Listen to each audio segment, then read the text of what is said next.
जब मैं 8वीं कक्षा में थी तो एक प्रतियोगिता में मैंने तृतीय स्थान हासिल किया और उस दौरान मुझे उपखंड अधिकारी से सम्मानित होने का मौका मिला।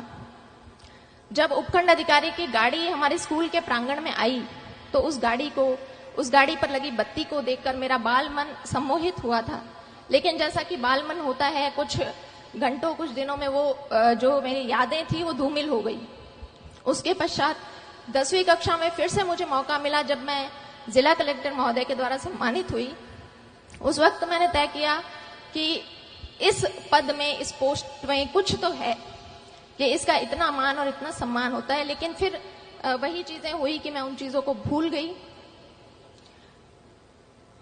10वीं परीक्षा के बाद जब ऐच्छिक विषय चयन का प्रश्न खड़ा होता है, उस वक्त मेरी कुछ सहेलियों ने कहा कि हम तो मैथमेटिक्स साइंस लेंगे और इंजीनियरिंग करेंगे। उनकी बातें सुनकर मैं भी अपने घर गई और पारिवारिक मंच से मैंने भी ऐलान कर दिया कि मुझे इंजीनियर बनना है।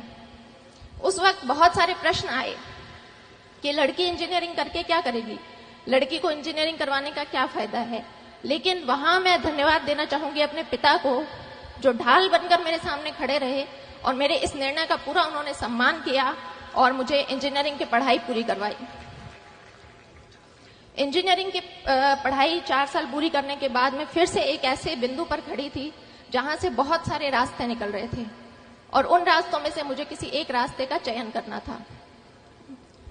कोई विशेष गाइडेंस, मार्गदर्शन तो मेरे पास नहीं था, लेकिन परिवारजनों से विचार विमर्श किया और तय किया कि बैंक की काफी भर्तियां खुली हुई है और मुझे बैंक का एग्जाम देना चाहिए।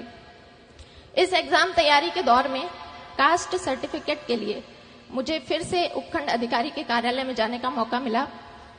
उस दिन उनके कार्यालय के बाहर भीड़ को देखकर फिर से एक बार मुझे लगा कि इस पोस्ट के लिए मैं ट्राई कर सकती हूँ। घर आकर मैंने दबी आवाज में अपने पिता से पूछा कि उपखंड अधिकारी बनने के लिए मुझे क्या करना होगा। और उस वक्त ये प्रश्न पूछते वक्त मेरे पिता की आंखों में जो चमक थी, वो चमक मेरे लिए मोटिवेशन बनी। बाद में पता चला कि मेरे पिताजी ने भी अपनी युवावस्था में इन परीक्षाओं की तैयारी की थी, लेकिन वो सफल नहीं हो पाए। तो मैंने तय कर लिया कि मुझे इस परीक्षा को देना है और इसमें सफल भी होना है। तो इसी तरह से आप भी अपना सेल्फ मोटिवेशन देखें, कौन सी ऐसी चीज है जो आपको अपनी जर्नी के दौरान मोटिवेटेड रख सकती है। मैंने आरएस 2013 की परीक्षा दी, उसमें मेरी 77वीं रैंक से चयन हुआ। लेकिन चूंकि आरएस के पद कम थे, इसलिए मुझे राजस्थान लेखा सेवा अलॉट हुई। मैंने दोबारा प्रयास किया और 2016 में मुझे प्रॉपर आरएस मिला। तो आज जब ये बच्चे किसी परीक्षा की तैयारी करने के लिए आए हैं, तो एक पैटर्न होता है कि हमारा एक समूह बनता है, हमारा एक ग्रुप बनता है। मैं आप सभी लोगों से अनुरोध करूंगी कि अपने उस ग्रुप का चयन बहुत सोच समझ कर करें।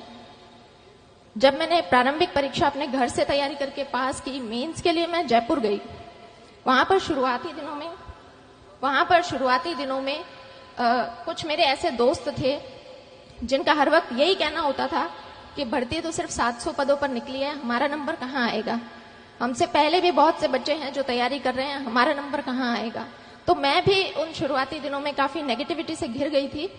फिर मैंने तय किया कि जब परीक्षा तो देनी ही है तो क्यों ना अपना समूह बदल लिया जाए। फिर मैंने 2 ऐसी लड़कियों का चुनाव किया जो मेरे ही बैकग्राउंड से थी। हमारा बस एक ही डिस्कशन रहता था कि भर्ती तो सैकड़ों पदों पर निकली है, हमें तो सिर्फ एक पद चाहिए। और आज हम तीनों लड़कियां आरएस अधिकारी हैं और वो जो ग्रुप जो नेगेटिविटी की बातें करते थे वो आज भी आरएस की परीक्षा दे रहे हैं। इसलिए आप पॉजिटिविटी बनाकर रखें